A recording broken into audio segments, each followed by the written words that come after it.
Hüquqların sahəsi ilə belə bir sualla qarşınızdayıq, əziz şagirdlər. Tez-tez belə suallar soruşulur. Bu sualı həll etmək üçün biz nə etməliyik? İştiraklanmış sahənin soruşur bizdən, yəni ümumi sahənin iştiraklanmış sahəsinə nisbətini soruşur.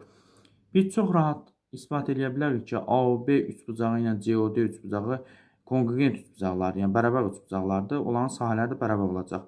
Ona görə də AOB-ni simmetrik götürsək COD-yə və burada alınacaq düzbucaqlının 4də 3 hissəsi rəngli olmuş olacaq. Yəni bu da onu göstərir ki,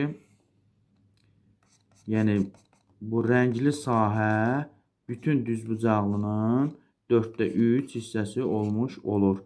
Yəni bunların hər biri S olur da biz bilirik bunu sahələr bölməsindən. Ümumi sahə 4S olduğuna görə və rəngli hissədə 3S olduğuna görə iştiraklanmış hissə 4də 3 S olmuş olacaq. Yəni 4də 3 B bəndi.